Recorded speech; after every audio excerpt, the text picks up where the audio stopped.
Okay, folks, last session of the day, so we'll have extra time to rest and relax before the party tonight. But next up, we will be talking about central bank issue digital currencies on the XRP ledger. In March, Ripple announced its CBDC private ledger, which is a private version of the public open source blockchain XRPL for central banks to experiment with and create their own CBDCs. My colleague David Fueling, who is a senior manager for software engineering at Ripple, will be up next. David will showcase how the recently announced pilot for the Royal Monetary Authority of Bhutan will enhance digital and cross-border payments and expand financial inclusion efforts globally. David, bring us home.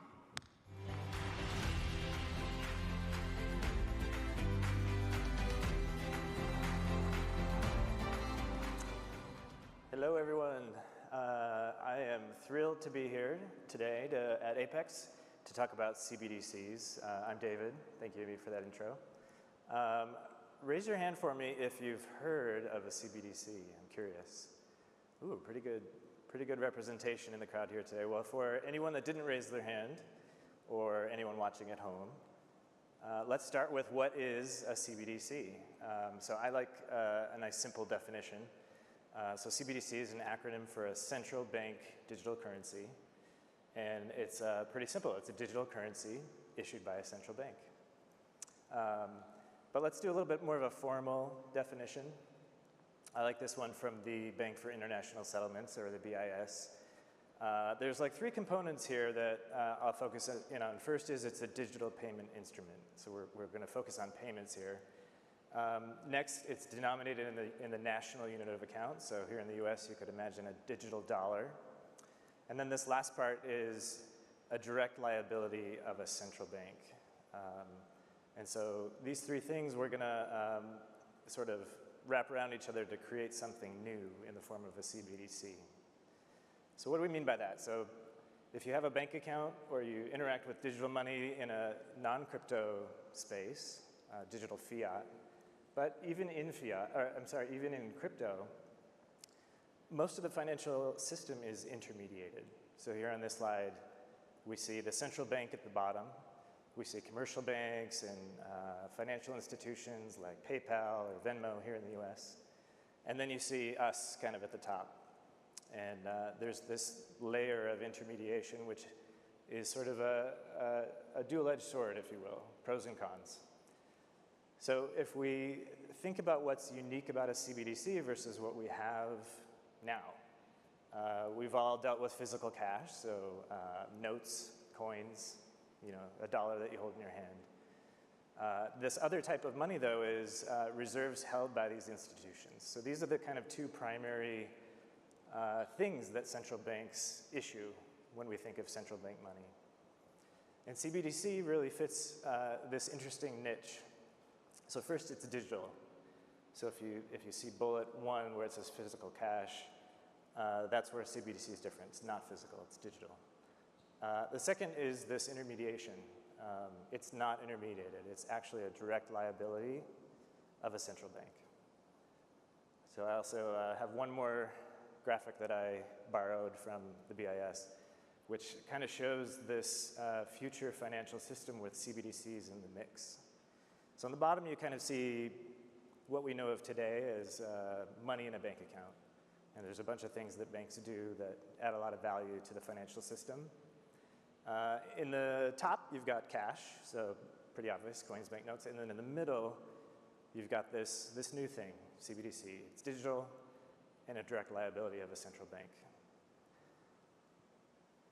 So what are the goals? What are central banks looking to do with CBDC? Like I said before, it's aimed at payments. So especially in developed economies, our payment systems are actually pretty good. They usually don't fail. They're safe. There's some fraud, and that's actually a place where CBDCs can add value. But for the most part, they're pretty good. So central banks want to maintain that goodness. But as we all know, if anyone lived through 08 or any of the decades before 08 and after, intermediation presents risks. There are always counterparty risks in that system. And so central bankers want to reduce those risks. And then we think CBDCs can help there. This third bullet point is super important and actually something I care a lot about. You'll see on another slide coming up that in 2019, 5% of US households were unbanked, which is kind of astonishing number to me. It's not easy to get a bank account. Being able to get a central bank currency in the digital realm could be really life-changing for millions of people potentially. I saw another stat. I think the number is something like 2 billion people in the world are unbanked. So there's a lot of room for really changing the world if governments would adopt a new form of digital money. And then these last three bullets here at the bottom are also really crucial goals, especially cross-border payments. And I'll talk more about that in a minute. So this is a quote from the chairman of the US Federal Reserve, and I call it out because one, I like it. The central bankers aren't trying to get rid of cash. They're not trying to get rid of anything. They're actually trying to introduce something new that adds value. And so I actually think CBDCs will coexist with crypto. They'll coexist with bank accounts. They'll coexist with cash, with stable coins, et cetera. So one isn't necessarily better than the other. They're all filling different niches and needs. And I think you'll see CBDCs will be one more thing in the financial system to really make a better world. So quickly, how is a CBDC different from some of these other options that we either use every day or hope to use every day? So commercial bank accounts are a good starting point, especially here in the US. They're not always on. Holidays, weekends, it can be difficult to use a bank account.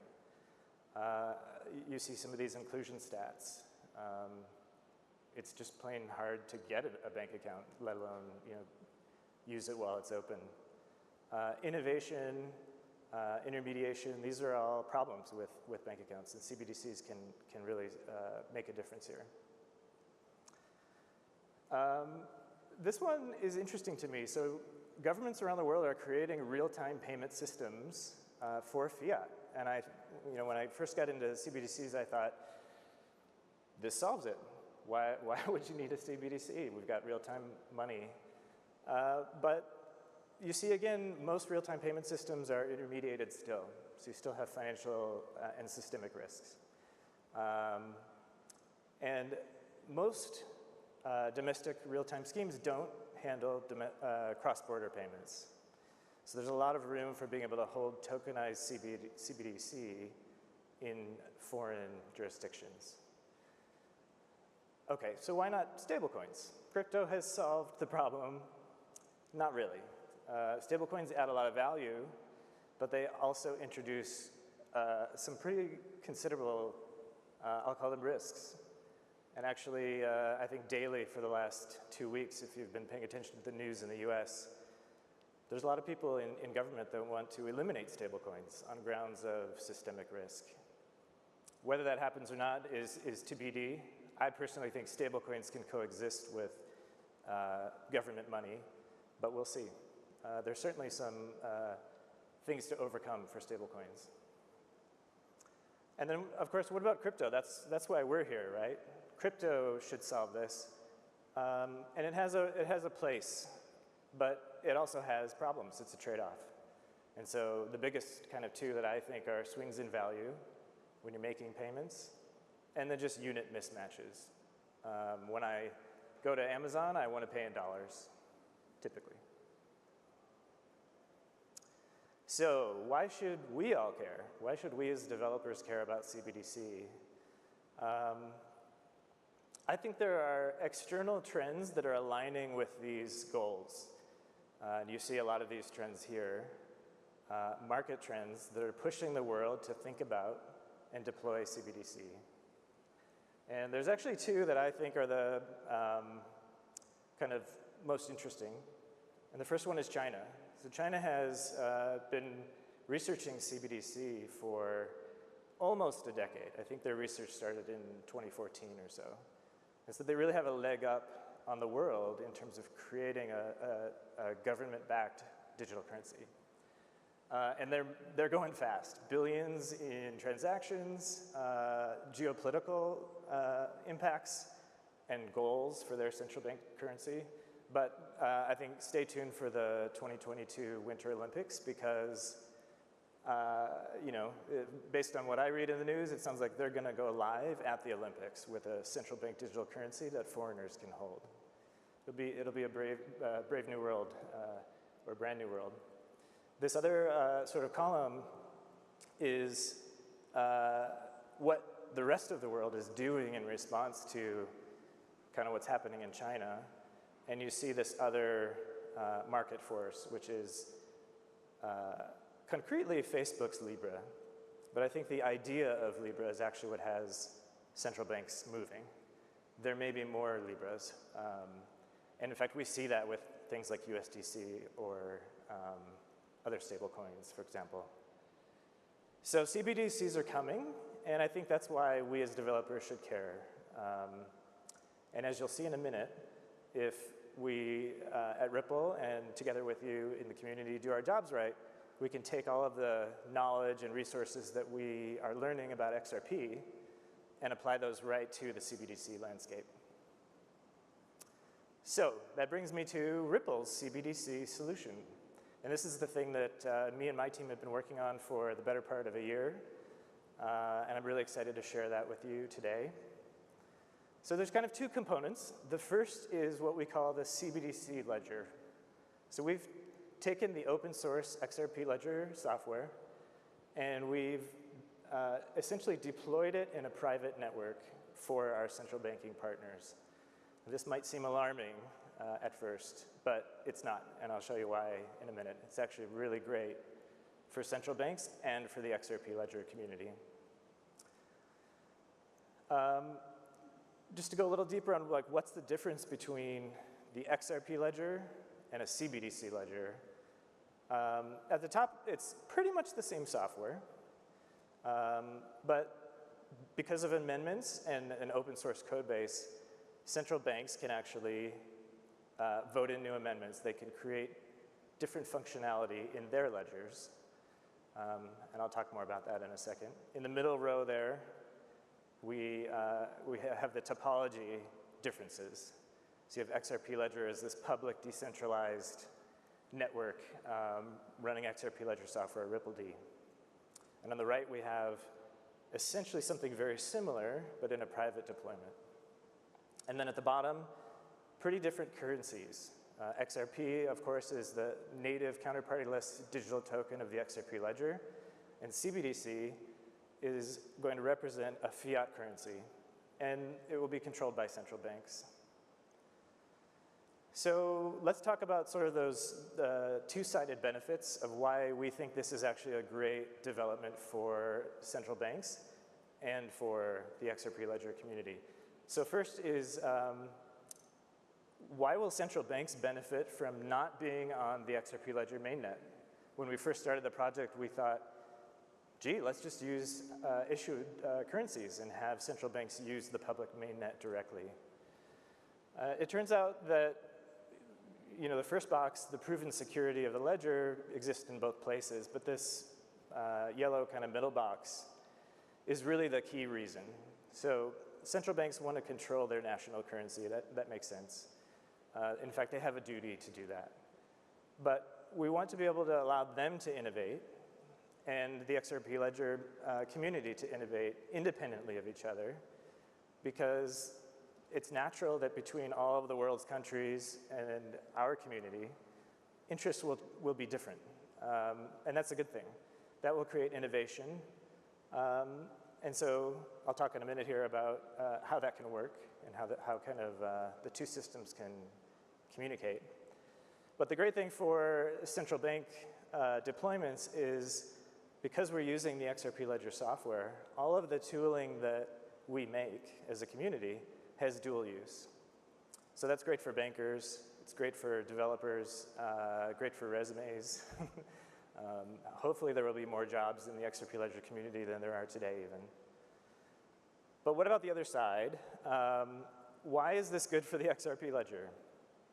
Well, one is risk reduction. So the ledger's been running for a very long time without outages. It's very secure, and that goes to the brand of XRP and the XRP Ledger.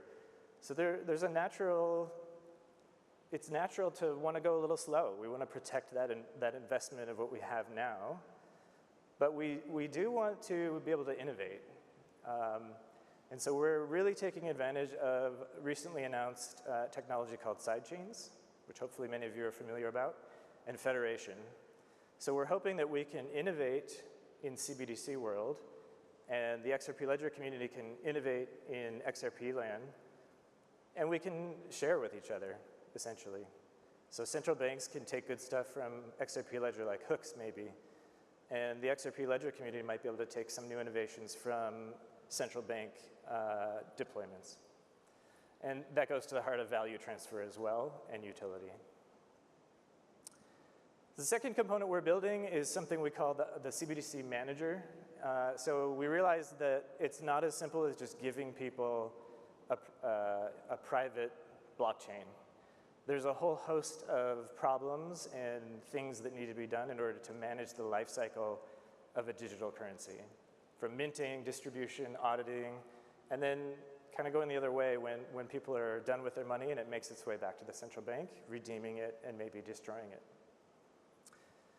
So the great thing about all of this technology is it all runs on XRP Ledger at the core, right? So one, we've built multi-sign into the system. If you imagine somebody, one person at a central bank being able to just mint money, there's quite a bit of risks there.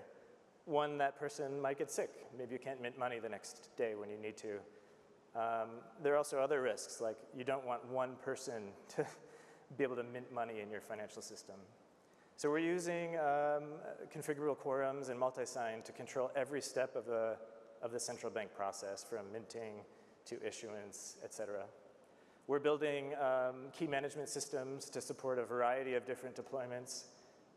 We think every central bank will have a little bit of a different requirement for key management even, among other things. So you might see key deployments that live in some, and maybe on a tangent card, or maybe in the central bank, or maybe some combination of that, or even new technologies that we haven't seen yet. And there's a bunch of other benefits that we're sort of baking right in, and I'll show you an example of the DEX for on-chain liquidity in a minute. Here's a screenshot of the UI portion of our manager. So this product is really aimed at employees of central banks. So these employees are the ones managing currency. And so we have a full UI with workflows to do all of these operations, again, rooted in the XRP Ledger. So I want to shift a little bit just to some examples of how CBDCs can work together in the XRP Ledger community and why this is good for everybody. So you've probably seen in the news recently, El Salvador, they recently made Bitcoin legal tender. El Salvador was actually dollarized in 2001. So if you imagine El Salvador deploying a hypothetical CBDC ledger running on Ripple technology, again, all hypothetical, they would obviously have USD. That's their prime fiat currency. But they would have Bitcoin as well. And wouldn't it be great if you could actually create markets on Ledger for El Salvador's version of Bitcoin and their version of USD? And so we can enable this for any central banking partner. That's great. And we can imagine a hypothetical US central bank running Ripple technology. In this case, they obviously have USD, but USDC is another example of a stablecoin that's quite popular. And we can connect these two through sidechain federation. But it gets better, because with sidechains we can keep going, and we can even connect this into the XRP Ledger mainnet. Now, of course, this would depend on governance structures in any given nationality. But technically, using XRP Ledger technology in this way, we can do really amazing things. We can literally create a new financial system based on central bank money. So this is kind of a zoomed out view of that financial system. On the left, you have CBDC ledgers, you have XRP Ledger, you maybe have XRPL sidechains running new technologies, maybe like hooks. But we know that not every central bank is going to deploy Ripple technology. So we need to account for that as well. So on the right, you can kind of see, well, there's the Bitcoin network. There might be custom CBDC networks running on a variety of other software. And we can use other technologies. You'll hear more about Interledger today and tomorrow. RippleNet is a core functional, a core piece of software that can bridge the gap between XRP Ledger and other networks. And then there's just third-party exchanges. This is probably the simplest way to move from one network to another. So we really think this is the future of money. And so last but not least, we have a tradition at Ripple of stealing each other's thunder. So thank you for stealing my thunder. But a few days ago, we announced our first partnership, the Royal Monetary Authority of Bhutan. And we're going to pilot CBDC with the RMA, which is really exciting. Bhutan has a very well-developed financial system. They have a lot of modern technologies and systems that they've already deployed. But like I showed on my previous slides, CBDCs fill a niche that existing things just don't handle. And RMA sees this, and we're really excited to be moving forward with them. So with that, I don't have time for questions, but if you have some, type them in the chat, come find me, and really appreciate being here to talk about CBDC.